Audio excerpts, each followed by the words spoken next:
La paz de Dios, hermanos, Dios les bendiga en este hermoso día. El día de hoy vamos a hablar del tema del Día de los Muertos. Y nuestra cita base en la palabra de Dios se encuentra en el libro de Deuteronomio, capítulo 18, versos 9 al 14. La Escritura nos dice de la siguiente manera: Cuando entres en la tierra que el Señor tu Dios te da, ten mucho cuidado de no imitar las costumbres detestables de las naciones que viven allí. Por ejemplo, jamás sacrifiques a tu hijo o a tu hija como una ofrenda quemada. Tampoco permitas que el pueblo practique la adivinación, ni la hechicería, ni que se haga interpretación de agüeros, ni se mezcle en brujerías, ni hagas conjuros. Tampoco permitas que alguien se preste a actuar como médium o vidente, ni que invoque el espíritu de los muertos. Cualquiera que practique esas cosas es detestable a los ojos del Señor. Y precisamente porque las otras naciones hicieron estas cosas detestables, el Señor tu Dios las expulsará de tu paso. Sin embargo, tú debes de ser intachable delante del Señor tu Dios. Las naciones que están por desplazar consultan a los adivinos y a los hechiceros, pero el Señor tu Dios te prohíbe hacer estas cosas.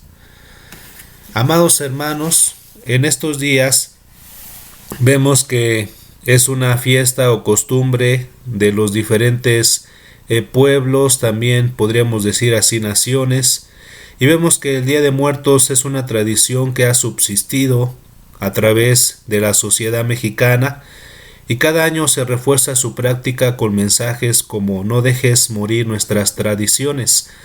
Tanto en los medios de comunicación como en la mayoría de las escuelas de todos los niveles, en este caso son afectadas por estas tradiciones y costumbres, afectando mayormente a nuestros hijos. Esta tradición se celebra el 1 y 2 de noviembre, y consiste en la creencia de que los espíritus de los familiares de aquellos que han muerto regresan del más allá. Para ello se les prepara altares con objetos, por ejemplo con comida y bebida, cosas que en vida aquel que ha fallecido le atraían, le gustaban, eran sus comidas favoritas, sus bebidas favoritas. Además, asisten a los panteones a dejar flores, cempasúchil o maravilla, y encienden velas en las tumbas de los familiares muertos. Pero estas creencias, ¿de dónde vienen? Vemos que estas tradiciones y costumbres, la mayoría de los autores coinciden que tienen un origen pagano, ya que las tradiciones y festividades de aquellas culturas rendían culto a la muerte. Y cabe mencionar que las antiguas culturas como la china y la egipcia mantenían el culto a los muertos como parte de su vida familiar y social.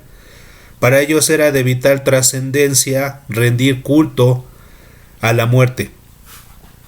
Por lo tanto, vemos que ellos edificaron, por ejemplo, los egipcios edificaron pirámides, las construyeron como criptas reales para los faraones. Y vemos que hay pirámides que son las más reconocidas, como la de Keops, Kefren y Miserinos. Fueron levantadas en la llanura de Giza por orden de estos faraones, siendo una de ellas la más alta realizada, que se observa a las afueras de la capital egipcia moderna. Estas criptas, que eran las pirámides, funcionaban de la siguiente manera. Su función era la siguiente: contener la esencia del rey por toda la eternidad. Según los mismos textos, el rey resucitaría y ascendería al cielo para vivir eternamente entre los dioses, y después se transfiguraría en una estrella. Pero necesitamos ver que estas tradiciones también vienen de los pueblos celtas, y se domina así al conjunto de pueblos asentados en los actuales territorios de Irlanda, Gran Bretaña, Francia, Bélgica, Holanda, Suiza, parte de Alemania y parte de España y al norte de Italia. Los que se dice que introducieron la noche de brujas o Halloween. Estos celtas realizaban 4 festivales al año. El primero de ellos era el Festival de la Siembra, el segundo el de la cosecha, el tercero el de la muerte y renacimiento de la tierra. El último era dedicado a una deidad que se llamaba San Jaín. En este caso su significado es el Señor de la Muerte, el cual se celebraba el 31 de octubre. Y todas estas ceremonias eran de hechicería y lo realizaban sacerdotes druidas celtas. Se creía que el 31 de octubre la línea que separaba a los vivos de los muertos era muy delgada, y entonces aquellos espíritus de los familiares muertos regresaban ese día para estar con sus familias, pero también ellos creían que ese día también no tan solo los espíritus de aquellos familiares regresaban, sino también andaban demonios sueltos, espíritus malignos, los cuales ellos, pues de alguna manera buscaban espantarlos, ahuyentarlos, y en las colinas ellos hacían unas grandes fogatas, hogueras, para hacer que aquellos espíritus malos se alejaran.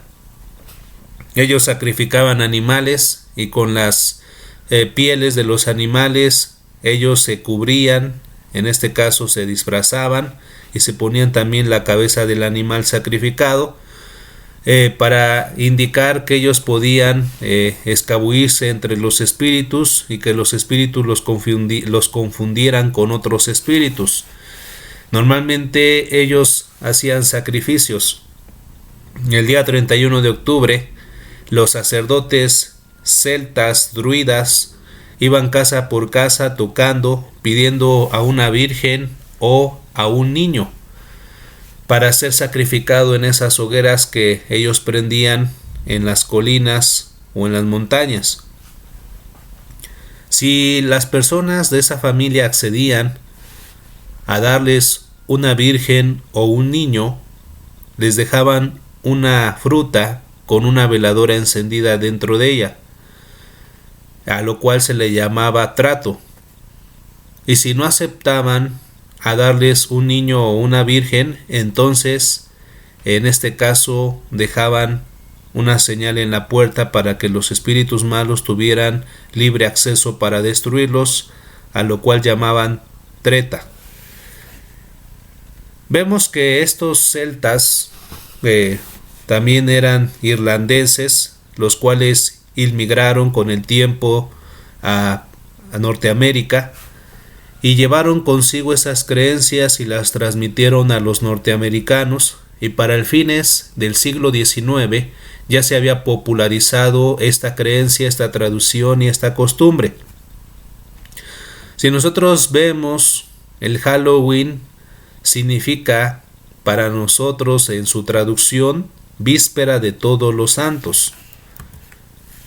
Y vemos que por su cercanía con México, también ahora el pueblo mexicano lleva a cabo también sus fiestas de Halloween, donde pues muchos jóvenes se visten pues de brujas, de vampiros, de monstruos, ¿verdad? Y que todo tiene un significado satánico. Y normalmente estos jóvenes de México hacen fiestas de disfraces y adornan sus hogares para esta festividad.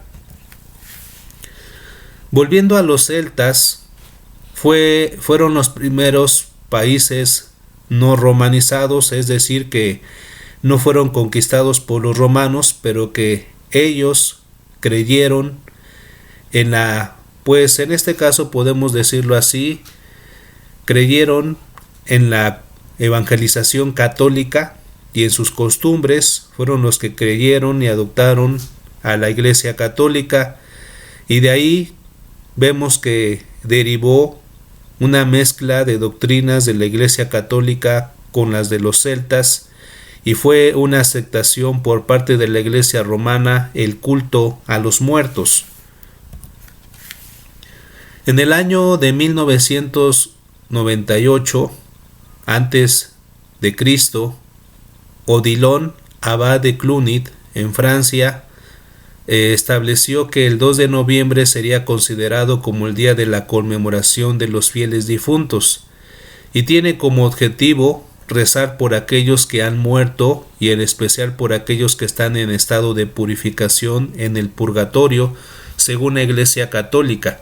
Y a través de los rezos y el sacrificio de la misa se le ayuda a alcanzar la purificación de sus transgresiones.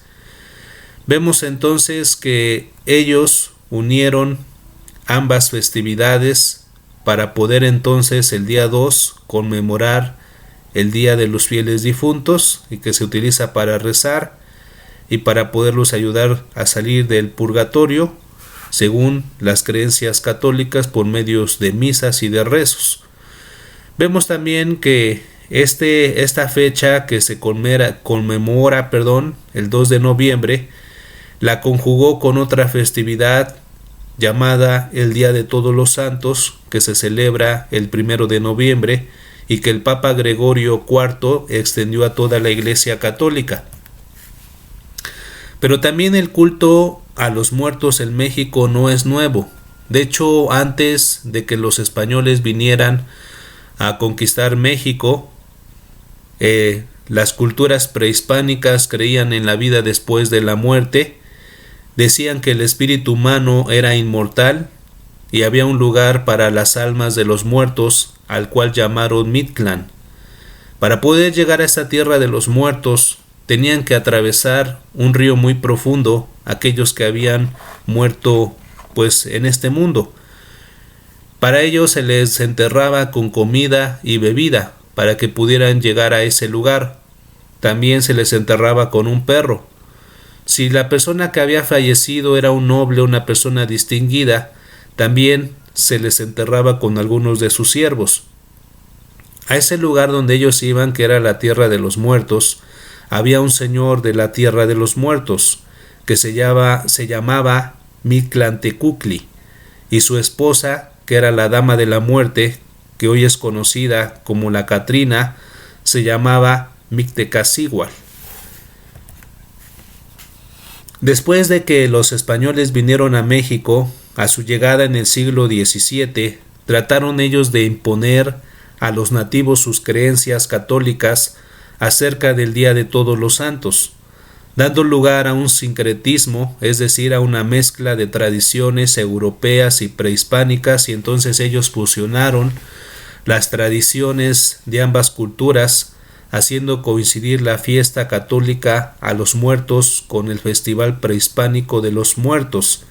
Se dice que la festividad termina el 3 de noviembre, cuando los muertos se han llevado la esencia de los alimentos, y entonces en ese momento se levanta el altar, se reparte la comida, para que entonces ahora sí la gente que está viva pueda comer esos alimentos después de haberla ofrendado a los muertos. Pero ¿cuál es nuestra postura bíblica? ¿Cuál es lo que nosotros creemos? Primero que nada quiero hacer énfasis en que uno de los puntos doctrinales de nuestro movimiento de la ICR es que la Biblia es la palabra de Dios inspirada divinamente y por lo tanto es la única regla de nuestra fe a la que debemos de ajustar nuestra vida. Segunda de Timoteo 3, 15 al 17 nos dice: desde la niñez te han enseñado las sagradas escrituras, las cuales te han dado la sabiduría para recibir la salvación que viene por confiar en Cristo Jesús. Toda la escritura es inspirada por Dios y es útil para enseñarnos lo que es verdad, para hacernos ver lo que está mal en nuestra vida, nos corrige cuando estamos equivocados y nos enseña a hacer lo correcto. Dios la usa para preparar y capacitar a su pueblo para que haga toda buena obra. Y segunda de Pedro, capítulo 1, verso 21, nos dice: porque nunca la profecía fue traída por voluntad humana, sino que los santos hombres de Dios hablaron siendo inspirados por el Espíritu Santo. Bendito sea el Señor. Y tal como nosotros hemos visto, se basa en creencias satánicas, idolátricas y supersticiosas de culturas antiguas que han sobrevivido hasta el día de ahora. La Biblia enseña que prácticas como consultar y dar culto a los muertos y otras parecidas son abominación a Dios. En Levítico capítulo 19, verso 28 nos dice: y no haréis rasguños en vuestro cuerpo por un muerto, ni imprimiréis en vosotros señal alguna, yo Jehová. Entonces Dios establece que nosotros no nos debemos de hacer algún tipo de rasguño en nuestro cuerpo, ni de imprimir algún tipo de imagen o señal para poder recordar a algún muerto por un muerto. En Levítico 20:27 dice: el hombre o la mujer que evocare espíritus de muertos o se entregare a la adivinación ha de morir. Serán apedreados y su sangre será sobre ellos. Entonces vemos que la escritura menciona que el pueblo de Israel entró a la tierra de Canaán. Y en la tierra de Canaán había pueblos o naciones que también rendían culto a los muertos. Dios les dice a ellos que no se contaminen haciendo lo mismo, no aprenderás a hacer lo mismo que las otras naciones hacen, porque es abominación delante de Jehová. Entonces, para nosotros, esto significa que a pesar de que vivimos en el mundo, no somos del mundo, no debemos de hacer las cosas que están en el mundo. El Señor nos demanda que a pesar de que estamos en el mundo, como dice Mateo 5, capítulo 13 al 16, debemos ser sal y debemos ser luz para el mundo. No debemos de contaminarnos y no debemos de hacer lo mismo que ellos hacen, porque ellos no conocen a Dios, ellos todavía no conocen la palabra, pero nosotros ya la conocemos y conocemos lo que Dios quiere que hagamos cada día. Entonces, lejos de participar en esto, debemos de predicar la palabra de Dios para que aquella gente que no conoce y lo hace porque ignoran la palabra de Dios, pueda salir y pueda conocer la palabra de Dios. El Señor dijo ahí en San Juan 8:32: y conoceréis la verdad, y la verdad te hará libre. Dice Deuteronomio 14:1 y 2: hijos sois de Jehová vuestro Dios, no os ajaréis, ni os raparéis a causa del muerto, porque eres pueblo santo a Jehová tu Dios, y Jehová te ha escogido para que le seas un pueblo único de entre todos los pueblos que están sobre la tierra. Ofrendar a los muertos es lo mismo que ofrendar a los ídolos, y esto es desagradable a Dios. En Levítico capítulo 17, verso 7, dice: y nunca más sacrificarán sus sacrificios a los demonios, tras de los cuales han fornicado. Tendrán esto por estatuto perpetuo por todas las edades. Y en Isaías 66:3 dice: el que sacrifica buey es como si matase a un hombre, el que sacrifica oveja como si degollase un perro, el que hace ofrenda como si ofreciese sangre de cerdo, el que quema incienso como si bendijese a un ídolo. ¿Y por qué escogieron sus propios caminos? Y su alma amó sus abominaciones. Por eso la Escritura nos dice que no debemos de comer los alimentos que han sido ofrecidos a los muertos. Así lo dice en 1 Corintios capítulo 18 al 21. Dice: mirad a Israel según la carne. Los que comen de los sacrificios, ¿no son partícipes también del altar? ¿Qué digo pues? ¿Que el ídolo es algo? ¿O que sea algo lo que se sacrifica a los ídolos? Antes digo que lo que los gentiles sacrifican, es decir, cuando se refiere a los gentiles, está hablando de aquella gente que, pues, en el tiempo del Señor Jesucristo y en el tiempo de Israel, por ejemplo, en el tiempo de Israel, un gentil era una persona que no era del pueblo de Israel y que no conocía los mandamientos, estatutos, ordenanzas de parte de Dios, como Éxodo capítulo 20, donde Dios demanda que solamente a Él lo adoremos y que no nos hagamos escultura ni imagen de lo que está en el cielo, ni aquí en la tierra, ni debajo de la tierra, ni nos inclinemos ni los adoremos. Entonces, un gentil era una persona que era pues de otra nación y que normalmente adoraban a ídolos, a imágenes. En nuestro tiempo, un gentil es una persona que no conoce de Cristo y que sacrifican culto, honra, adoración a imágenes, a ídolos, porque no conocen de la palabra de Dios. Pero dice, antes digo que aquellos gentiles sacrifican, a los demonios los sacrifican, y no a Dios. Y no quiero que vosotros os hagáis partícipes con los demonios. No podéis beber de la copa del Señor y la copa de los demonios. No podéis participar de la mesa del Señor y de la mesa de los demonios. ¿Qué pasa exactamente cuando una persona muere? La palabra de Dios, hermanos, es muy clara y nos enseña que cuando una persona muere sin Cristo, es decir, sin haberse arrepentido de sus pecados y sin haber aceptado a Cristo como su Salvador, ya nadie puede hacer nada después de que ella muera. En el libro de Hebreos capítulo 9, verso 27, dice, de la manera que está establecido para todos los hombres que mueran una sola vez y después de esto el juicio.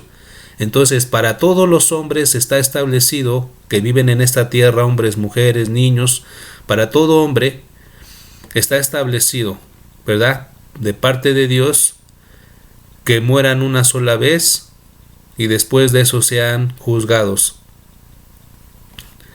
Todo hombre, toda mujer tiene que morir. Desde que Adán y Eva pecaron en Génesis capítulo 3, Dios estableció que morirían a causa de la desobediencia, Génesis 3, verso 19, hasta que vuelvas al polvo, pues polvo eres y al polvo volverás.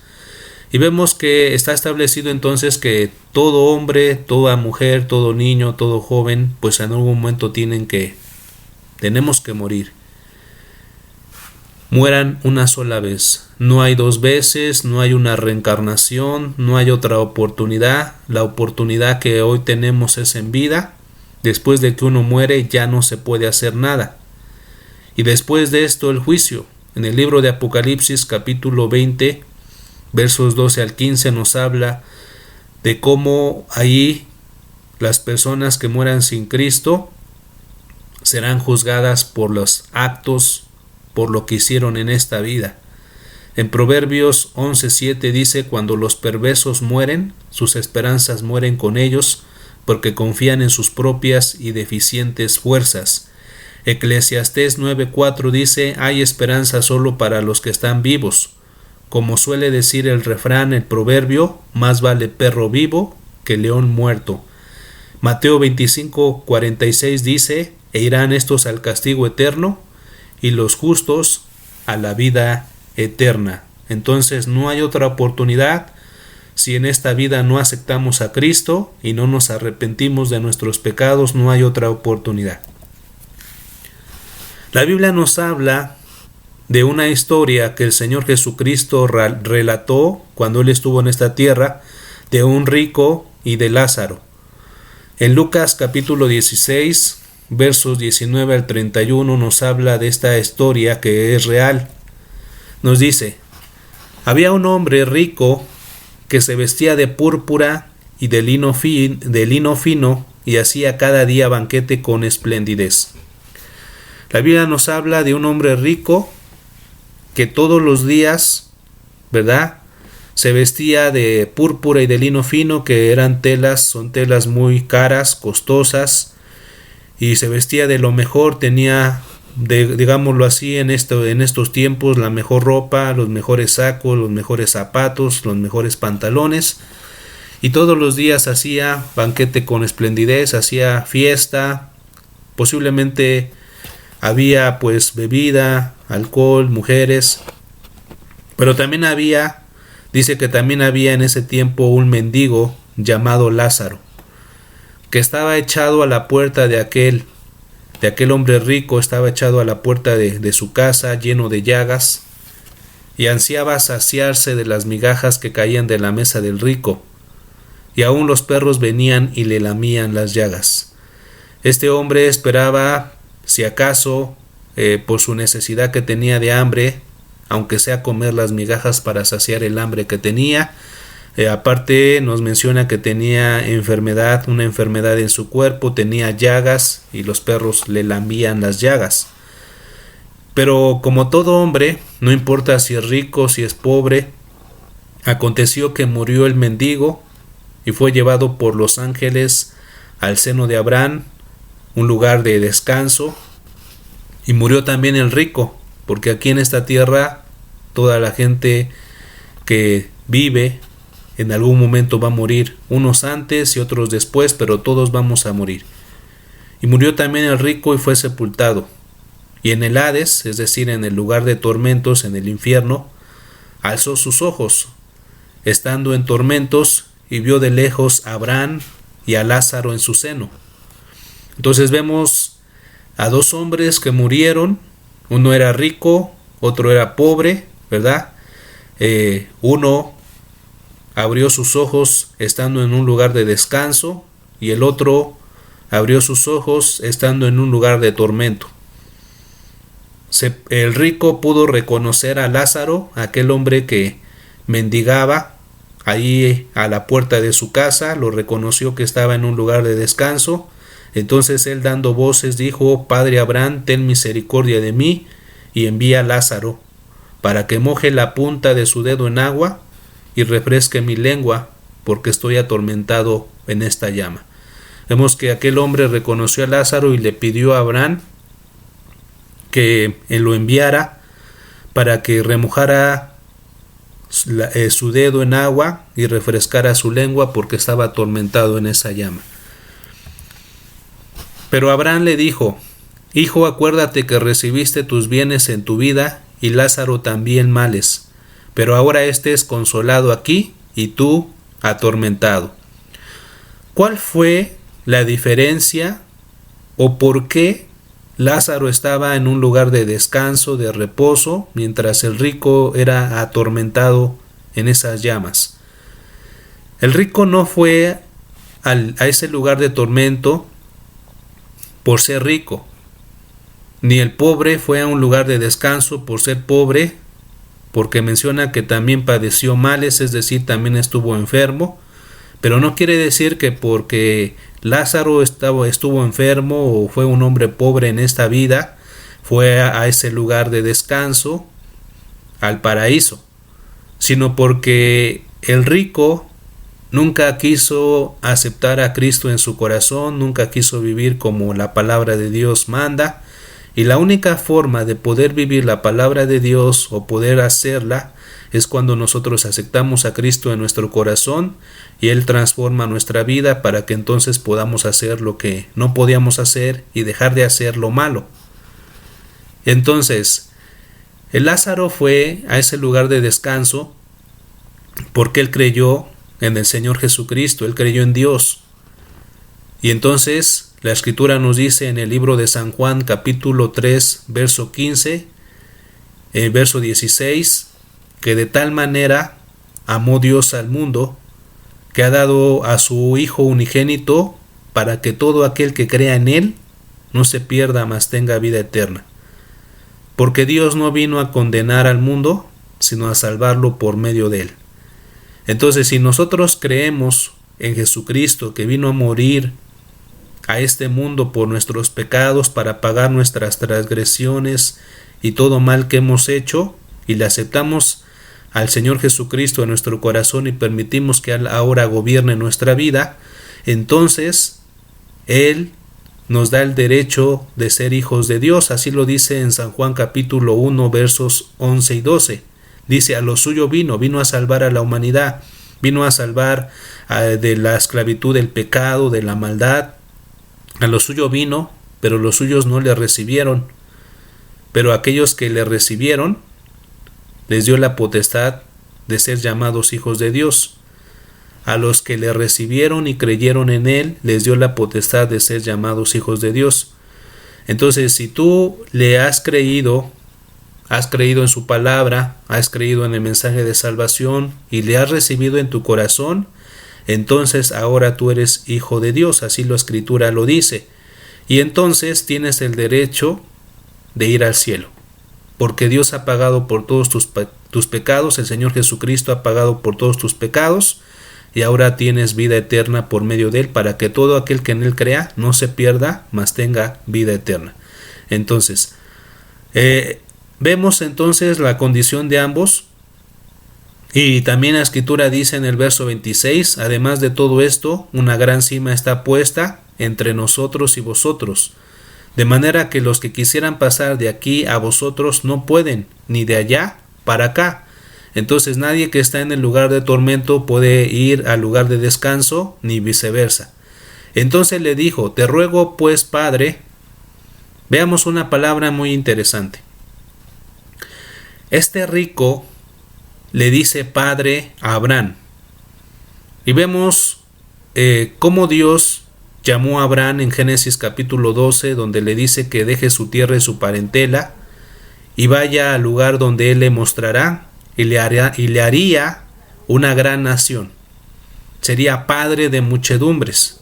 Quiere decir que este rico era también judío, era israelita, y todos los israelitas conocían la palabra de Dios, pues Dios había dado un mandamiento a su pueblo ahí en Deuteronomio capítulo 6, verso 6, diciendo, y estas palabras que yo te doy hoy, tú se las repetirás a tus hijos, y las escribirás en los postes de tu casa, ¿verdad? Y hablarás de ellas cuando te levantes, en el camino, cuando te acuestes. Entonces vemos cómo él conocía la palabra de Dios, pues ellos eran instruidos desde pequeños, desde que podían razonar, ellos podían conocer la palabra de Dios. Entonces vemos que a pesar de conocer la palabra de Dios, este rico nunca se arrepintió y dejó que el Señor Jesucristo entrara en su corazón y transformara su vida. Entonces le dijo, te ruego, Padre, que le envíes a la casa de mi padre. Le pedía que el espíritu de Lázaro fuera a la casa de su familia en este mundo, porque tengo 5 hermanos, para que les testifique, a fin de que no vengan ellos también a este lugar. Este rico le pidió entonces a Abraham que enviara a Lázaro para que testificara a sus hermanos en esta tierra de ese lugar de tormento, para que no tuvieran que ir al mismo lugar que él. Y Abraham le respondió y le dijo, a Moisés y a los profetas tienen, óiganlos.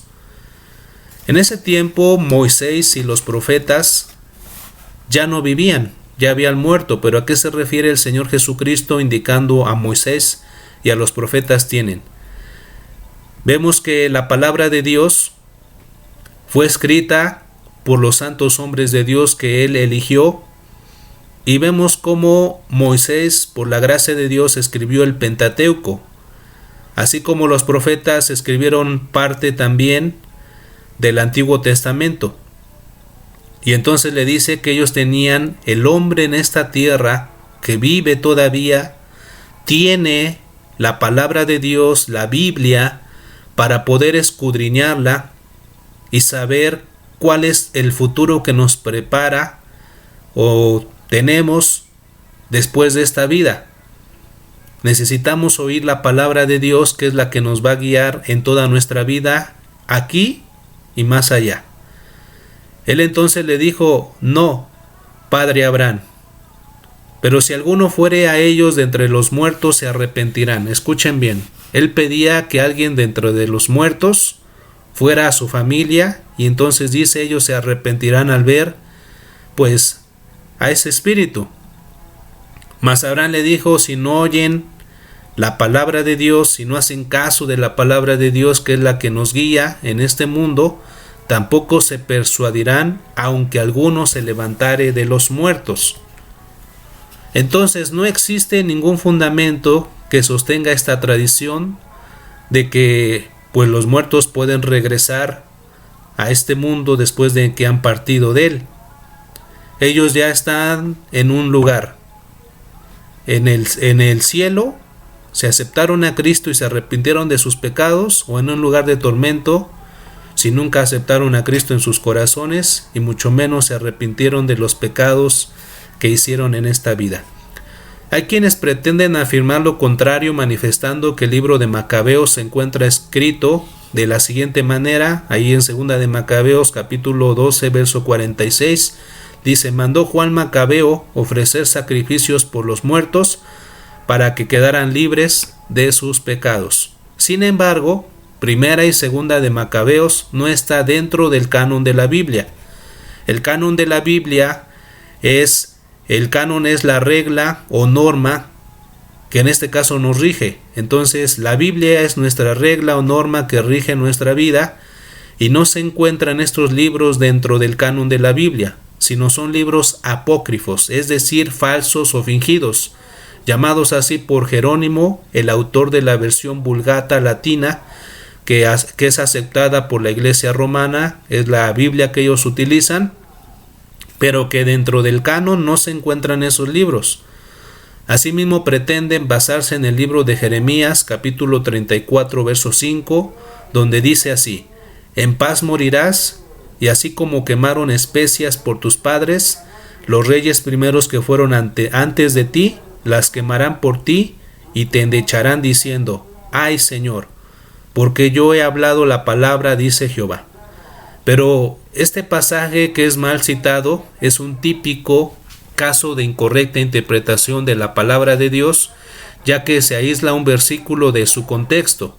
Y esto es notorio porque el libro de Jeremías trata de las profecías que advierten del inevitable juicio de Dios contra el pueblo de Judá si no se arrepienten de sus pecados.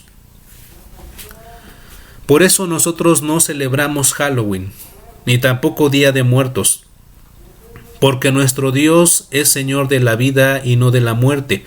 El Señor Jesucristo dijo en San Juan 14:6: yo soy el camino, la verdad y la vida. Nadie viene al Padre sino por mí. No celebramos Halloween ni Día de Muertos porque servimos a un Dios de luz y no de tinieblas. El Señor Jesucristo dijo en San Juan 8:12, otra vez Jesús les habló diciendo: yo soy la luz del mundo. El que me sigue no andará en tinieblas, sino que tendrá la luz de la vida. Porque no queremos ensuciar nuestra casa con brujas, fantasmas y emblemas satánicos. Josué 24:15 dice: y si mal os parece servir a Jehová, escogeos hoy a quién serviréis. Si a los dioses a quienes sirvieron vuestros padres cuando estuvieron al otro lado del río, o a los dioses de los amorreos en cuya tierra habitáis. Pero yo y mi casa serviremos a Jehová. Y porque nos interesa hacer el bien y no el mal. Así lo dice en Efesios capítulo 5 versos 10 y 11. Entonces, amado hermano, en la doctrina de nuestro movimiento no celebramos culto a los muertos, sino que cuando un hermano en la fe parte de la tierra, celebramos un culto al Dios vivo y le pedimos que conforte y consuele el corazón de los familiares y amigos del que ha partido. Este culto se le denomina culto de consolación, en el cual se alaba a Dios y se da el mensaje de salvación, y proclamamos nuestra esperanza de vida eterna. No debe nombrársele culto fúnebre, ya que Dios es un Dios de vivos y no de muertos. Así lo dice Lucas 20:38, porque Dios no es un Dios de muertos, sino de vivos, pues para Dios todos viven, todos aquellos que han aceptado al Señor Jesucristo, aunque en esta tierra murieron, pero su alma está viva y está en un lugar de descanso, está en el paraíso. Demos gracias a Dios por estos momentos que Dios nos ha concedido de poder meditar en su palabra. Amado hermano, si ignorabas algo de lo que mencionamos, hoy el Señor ha abierto nuestra mente para entender su palabra y despejar toda duda con respecto a estas festividades paganas. Oremos a Dios. Padre, te damos gracias por estos momentos que tú nos has concedido de poder escuchar tu palabra. Agradecemos tu grande amor y misericordia que has mostrado al enviar a nuestro Señor Jesucristo a esta tierra para morir por nuestros pecados, Señor. En esta hermosa mañana te pedimos que tú perdones todo pecado, toda maldad, toda inmundicia. Si hemos pecado por falta de conocimiento de tu palabra, Señor, también te pedimos que nos perdones y nos ayudes, Padre, para hacer tu voluntad. Gracias te doy por cada uno de mis hermanos. Te pido que en este día tú les bendigas y les prosperes y les llenes de tus ricas y abundantes bendiciones. En el nombre del Señor Jesús. Amén. Dios les bendiga, hermanos. Un saludo a todos ustedes y la paz de Dios sea con cada uno de nosotros. Dios les bendiga.